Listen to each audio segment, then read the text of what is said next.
the Blink floodlight mount.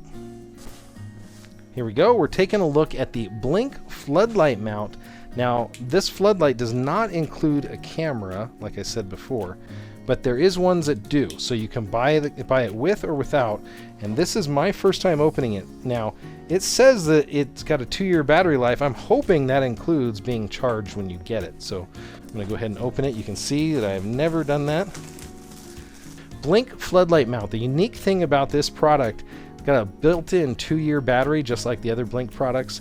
It is going to be weather resistant, so not waterproof, but it's going to take a splash here and there, not have any problems.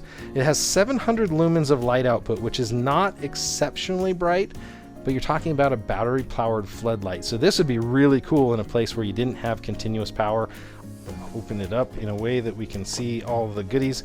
And Blink has gotten really good at their packaging, I have to say. So very unique when you open it up there. Quintessential Blink. Lighting by beams, it says. Looks like I lift this out. So that's going to be our wall mount again. So it's got a tab here.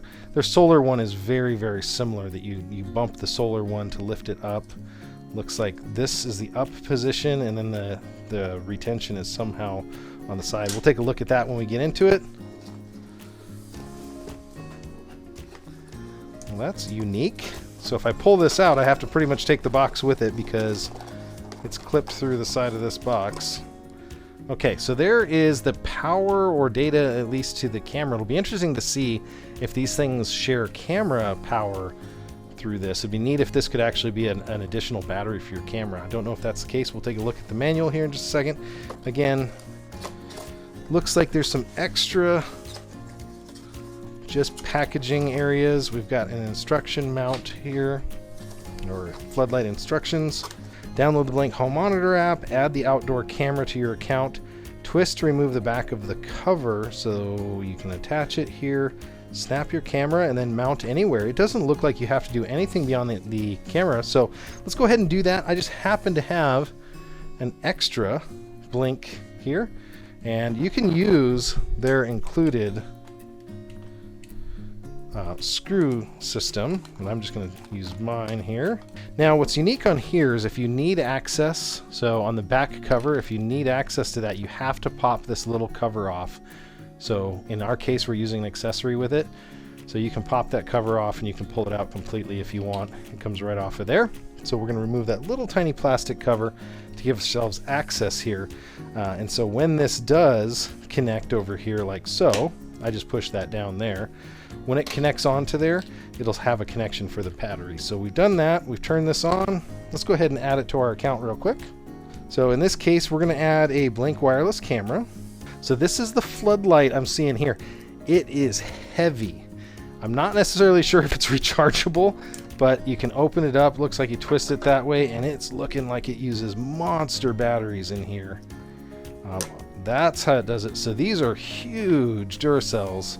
That's why it weighed so much. So is this standard D cells? Yeah, standard D cells in a 4 battery configuration. So I like that too because it's replaceable. So if you're in a high traffic area, maybe this camera's going off a lot, buy a bunch of D cell batteries. And I don't even know if they make a rechargeable D cell you can use, but that's how easy it is to get to the back. I'll show you guys one more time on that. So all I did was twist this, open, there's these massive D cell batteries that they've got. So that's how they're getting the battery life. D cells have a ton more amp hours in them than a AA or even a lithium. So that's how they're getting that. So it's going through that process. We'll do next. Let's go next. Let's go next. And let's see what it added as. This thing a lot of times adds just as generic numbered camera. There we go. I got my activity light on there.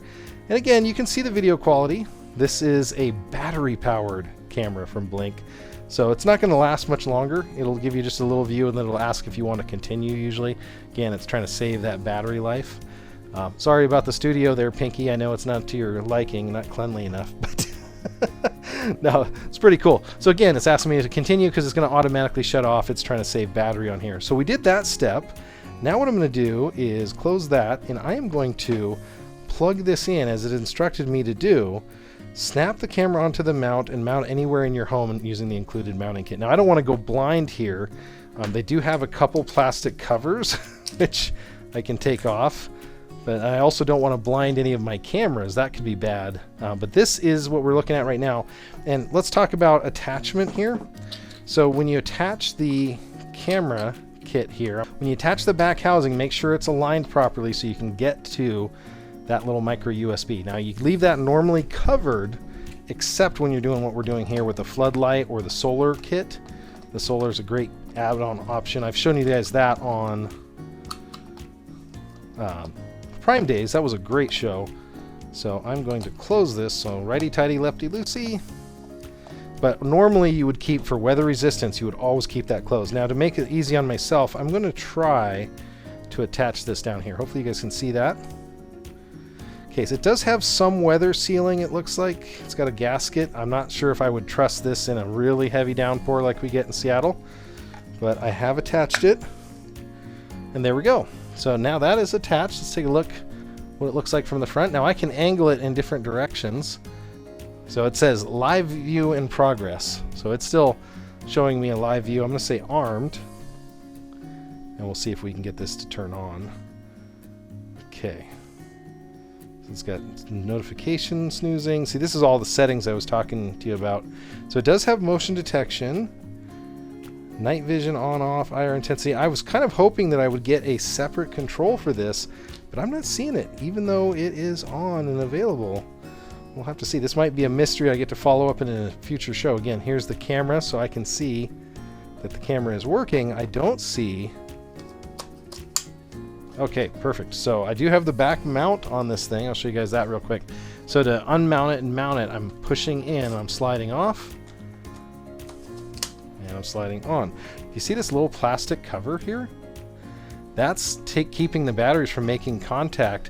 That is my guess of what's going on. I'm going to remove that. That was nowhere in the instructions that I'm going through here. Now it's got it. It actually is telling me here that the floodlight has been added to my camera. Yes, I have the control.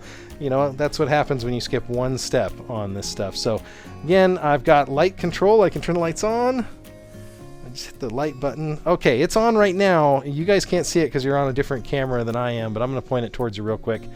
And you can see that's actually not bad. It's hard to say because, again, you're not seeing the brightness in here in a super bright studio already. But, you know, it is definitely putting out some light. 700 lumens. It's like if you had LED flashlights. It's like somebody's, you know, showing you 2 medium power LED flashlights. Alexa, turn off the studio floodlight. Now she complied. She said, there she goes. Okay, it took a couple seconds, but that's now controlled. Again, you wouldn't expect anything less from Amazon and Blink. They're a company that's connected to each other now. Alexa, turn on the studio floodlight. Hopefully you guys don't have a studio or a floodlight at your home. See, it's about 2 seconds. There we go. So yeah, pretty cool. I'm actually impressed. Other than the instructions, and for my own benefit here, there's the instructions up close. Step 3 has no picture at all of what you're supposed to do. It's just written in here to twist the back off of the unit and pull the battery tab like in between 2 other steps. Yeah, not great instructions there. So that's one drawback, but if you guys can figure that out and remove the said battery tab that looks just like this, then you guys are going to have a great time setting this thing up. It does come with some mounting hardware. Let me show you that real quick. So pretty beefy mounting hardware. 3 screws for your outdoor mounting, and then to again take the mount on and off the back. It's pretty easy. So I don't know what this is for exactly, this large catch, but the thing slides on and off super easy, just like that. So really cool product there from Blink. I'm excited to go install this the rest of the way outside.